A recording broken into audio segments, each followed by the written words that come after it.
ঝরে গেছে ফুল। গত ১৯ মে রাজধানীর মিরপুরের পল্লবীতে ধর্ষক সোহেল রানার লেলুপ থাবায় বিকশিত হওয়ার আগেই ঝরে যায় ফুলের মতো ছোট্ট রামিসার জীবন। একই দিনে রামপুরার বনশ্রীর একটি মাদ্রাসা থেকে গামছা দিয়ে ফাঁস দেওয়া অবস্থায় ১০ বছর বয়সী এক শিশুর লাশ উদ্ধার করে পুলিশ। এই ঘটনায়ও ওই শিক্ষার্থীকে ধর্ষণ ও আত্মহত্যার প্ররোচনার অভিযোগ উঠেছে। এই দুই ঘটনার মূল অভিযুক্তদের আটকও করেছে পুলিশ। গেল ২ সপ্তাহে এই দুই শিশু ছাড়াও সিলেটের শিশু ফাহিমা, ঠাকুরগাঁওয়ে আরেক শিশু এবং ১৬ মে মুন্সিগঞ্জের ১০ বছরের শিশু আসিয়াকে ধর্ষণের পর হত্যা করা হয়। একের পর এক এমন ঘটনায় আতঙ্কে রয়েছেন অভিভাবকরাও। ধর্ষণ করার পর নির্মমভাবে হত্যা, ঠিক আছে, আমরা এর কঠিন বিচার চাই। একটা বাচ্চা যদি নিরাপত্তা না থাকে তাহলে আমরা কিভাবে থাকবো? ১ বছর হয়ে গেল আসিয়ার হত্যাকারীদের এখনো বিচার হয়নি, তাহলে রামিসা হত্যাকারীর বিচার হবে এটা বাংলাদেশের মানুষ কিভাবে বিশ্বাস করবে? প্রত্যেকটা সমাজে আসলে সচেতনতার দরকার। আমার বিল্ডিং এ কারা থাকছে, আমাদের বিল্ডিং এ এই মানুষগুলা কেমন, এই জিনিসগুলো জানাও দরকার। প্রতিবার ধর্ষণের ঘটনার পর দেশ জুড়ে তোলপাড় হয়, এরপর আসামিরাও ধরা পড়ে। কিন্তু দ্রুত বিচার হয় কয়টি ঘটনার? মাগুরার শিশু আসিয়া হত্যার বিচার এখনো পাননি স্বজনরা।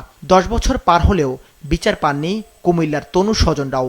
বিচারের দীর্ঘসূত্রিতায় ধর্ষণ বেড়ে যাওয়ার অন্যতম প্রধান কারণ বলে মনে করেন বিশ্লেষকরা। যদি কিছু উদাহরণ তৈরি হয় সমাজে যে হ্যাঁ এই হত্যাকাণ্ডগুলোর বিচার হয়েছে, বিশেষ করে যেই ধর্ষণ এবং হত্যাকাণ্ডগুলো একদম স্পষ্টত দেখা যাচ্ছে। এখন আপনি দেখলেন যে রামিসার ক্ষেত্রে মাথা ছিন্ন করে ফেলা হয়েছে, তারপরেও এটা কেন বিচার ব্যবস্থার মধ্য দিয়ে যেতে হবে?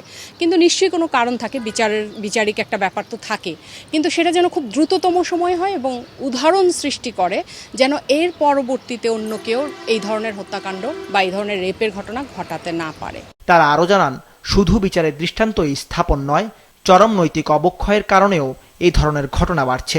আমাদের যে সামাজিক অস্থিরতা চলছে, বিভিন্ন বয়সের নারী পুরুষ বা কন্যা শিশুর প্রতি যে সহিংসতা, ধর্ষণ পরবর্তী হত্যা বা নির্যাতন নিপীড়ন চলছে, আইনের চূড়ান্ত কঠোরতা বলতে আমরা যা বুঝি সেই ব্যবস্থা কার্যকর না করলে শুধু এই মূল্যবোধ কেন্দ্রিক, নীতি নৈতিকতা কেন্দ্রিক বা আদর্শ কেন্দ্রিক আলোচনা দিয়ে তার বয়ান করে আসলে পরিবেশ পরিস্থিতির পরিবর্তন হবে না। এই শিক্ষাগুলো লাগবে, কিন্তু এই মুহূর্তে সবার আগে আইনের কঠিন এবং কঠোর প্রয়োগটা দরকার। নারী ও শিশু নির্যাতন আইনের কিছু ধারা পরিবর্তনও প্রয়োজন বলে মনে করেন বিশেষজ্ঞরা। দাউদ হাসান, মাছরাঙা সংবাদ, ঢাকা।